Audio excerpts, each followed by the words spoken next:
Well, hi there. Today we're talking about finding meaning and calling as students move through college and even perhaps as they look ahead to grad or professional school after college. Mary, you're a faculty member in accounting. Madhuri, you're a faculty member in chemistry. Mary first, how did you find or create the path you're on now? Absolutely. Well, I am from a small town just about 30 miles north of Springfield called Bolivar. And so I came to Drury as an undergrad, and I chose accounting as my major right from the get-go because I knew I could get a job in accounting. I had liked my accounting high school class, so I thought, sure, we're going to go with this, and which pleased my parents that I was going to have a job upon graduation.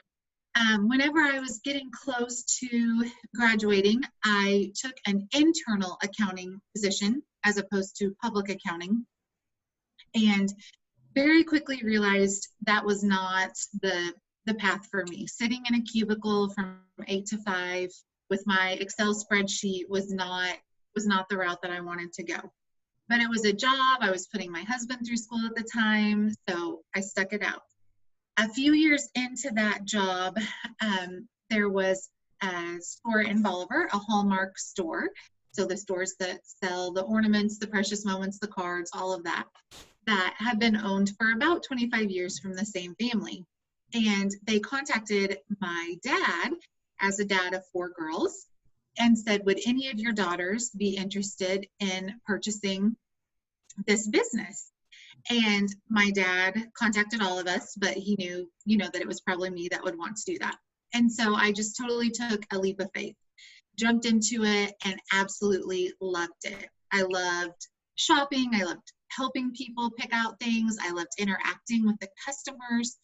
I loved being a part of their daily lives, but I also still got to do the nerdy side, the business side, the payroll, the tax preparation, the inventory accounting, all of the accounting stuff that I really loved. So I did that. My husband and I owned it for 7 years. And then, as a lot of small towns do, they started to open some big box stores that really put us under, quite frankly. Hallmark as a corporation was also going a different direction. So it was just time to close up shop. So I just had no idea what I was going to do. I had 2 babies by then and wanted to be home with them some, but also wanted to still work some. While I had owned Hallmark, I had been the guest speaker for the retailing class for several semesters at the university in Bolivar. And I loved it. I loved connecting with the students. I loved that they were also business minded. And I absolutely loved it. So Bolivar's a small town. So the chatter flowed about that Hallmark was closing. And the professor who I had guest spoke in her class, she contacted me to see if I would be interested in adjuncting. They needed an adjunct. And it was actually in finance, which even as an accountant, I hate finance. But I still said, sure, why not? Let's teach myself anything. And I absolutely loved it. Once I started teaching, I realized I may not be able to teach chemistry, but I did realize that anything in business, I craved the connection with the students, the knowledge, advising them, that sort of thing. And I just never looked back. I knew this fulfills my calling. I get to interact with people. I get to be part of their daily lives. I still get to do the nerd side of the debits and credits and that sort of thing. And I just loved it. So I was at SBU for 5 years, and then my accounting professor and advisor here at Drury retired and contacted me to see if I would be interested in taking her place. I mean, I can't take her place, but filling her position, and absolutely jumped on it to be back at my alma mater. So this is my 3rd year at Drury, and I love it. I tell my students all the time, if you find a job that you love, if you find your calling, you don't work a day in your life. And I have honestly found that to be true. Oh, that's great. Thank you. And Madhuri? Yeah, so I'm from India. I'm from a big city in India. And growing up, it was usually either medicine or engineering, the 2 tracks that we are kind of tend to take more. I'm not someone that likes to like interact with bugs, and that's not for me. So I knew from day one that I cannot do medicine. So, growing up, I always thought I would be an engineer. So after high school in India, we take an entrance exam. I got in, but that was not the major I wanted in engineering. So then I chose to go to a undergraduate school that had math, science, and industrial chemistry. Again, from a big city, there were a lot of pharmaceutical companies around. And so I knew that, wow, they're making like all these drugs that we are taking and that are helping people every day. So I thought industrial chemistry would teach me how like they make the compounds and stuff. And I really enjoyed organic chemistry in my undergrad. Again, a lot of students, like when they come, they dread the course. Um, but I really enjoy it, and hopefully my students enjoy it too. Um, and then I went on and went to graduate school and did masters in organic chemistry. And I was like, okay, I'm done. I want to do work now, start making money. So I started working at a pharmaceutical company in the research and development department. But when you're in an R&D for a big pharmaceutical company, most of the research work was towards like scaling up the process that was already there. They want to increase the purity. So after a year, I was like, this wasn't challenging me enough.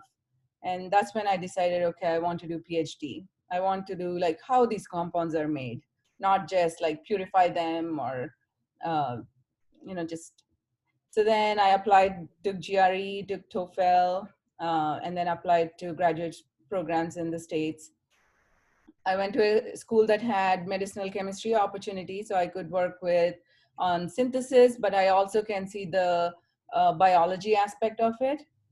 And then first 2 years was like adjustment.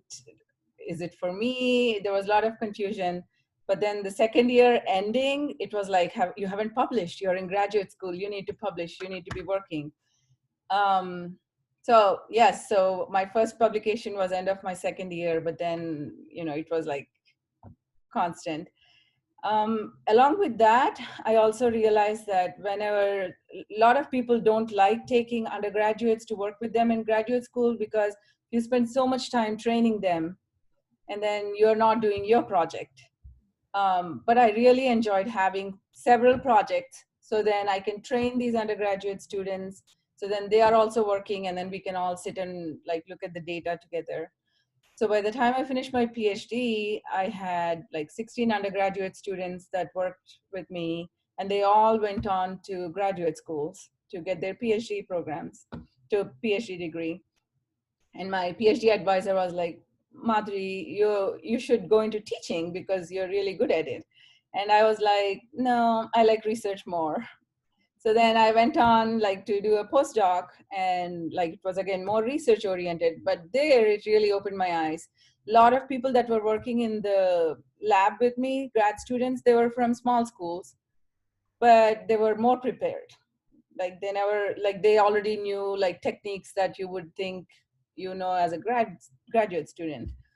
And so that's when I realized at small schools, they get to do more because they don't have graduate students doing things. So undergraduates like actually do majority of work, get trained, and they were more prepared.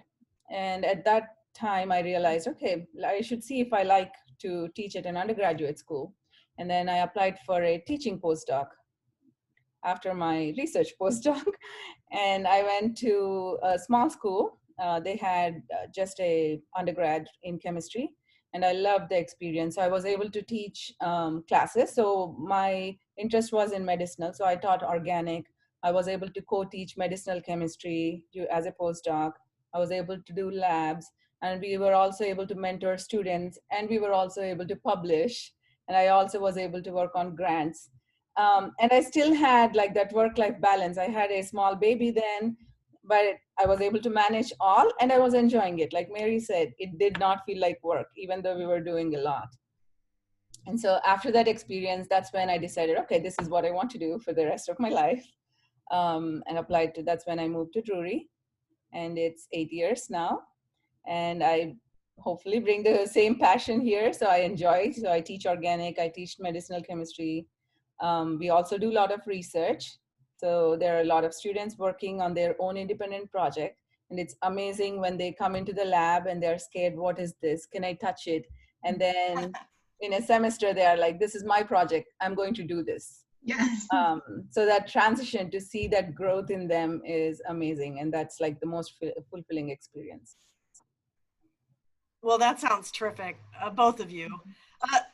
One thing, though, it does sound like is that working with students sealed the deal for you. Like you really felt confirmed in your calling. That added purpose, it sounds like. Is that correct, Mary? Absolutely. My time with my students is what keeps me going every day. I feel like they can learn from my experiences. When we bought Hallmark, I was working on my master's. I didn't need my master's to buy Hallmark, but something in my gut just told me finish it, so I did. Something in my gut told me go guest speak in that class, so I did. So it's just, you know, I always tell them, just because what you're doing today isn't what, you know, you want to do forever, maybe, it's not a waste of time. It's certainly not a waste of time.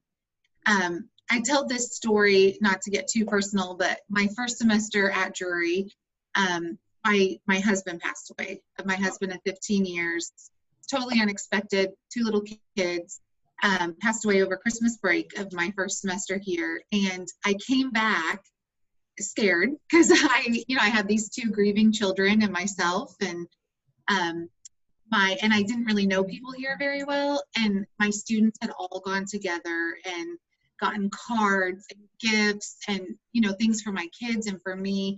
And I remember thinking then, you know, our students teach us as much as we teach them. And so definitely that one-on-one relationship with students is what sealed the deal for me. It is just, you are doing so much more than teaching them debits and credits or chemistry. You are doing so much more. And so that is definitely what sealed the deal for me, and sealed the deal for me with Drury. I agree. It's like, you know, when we are in a classroom, we are teaching the subject, which is very important. They're learning. But then when they start getting interested in a subject and they want to do more, and they're like, I don't know if I'm sure if I want to do this, take this path. But I'm like, that's okay. You know, you have to jump, do things, get interested, and then you will know if you will know if that's right for you or not. Yes, like research aspect where I get to interact with students more one-on-one, see the development, the confidence that they have. And then when you see them after 4 years of their, you know, after their graduation, when you see your students and now they all either have a PhD or they have finished medical school. And when they come and say hi, it's amazing to see them that, yes, you know, we had a small role in their journey. Yes, definitely. Well, thank you both. Drury students are lucky to have classes and to get to know you both. And I know you feel like you too really benefit. Thank you for doing this. And I think students will really enjoy it. Thank you, Jennifer. Thank you.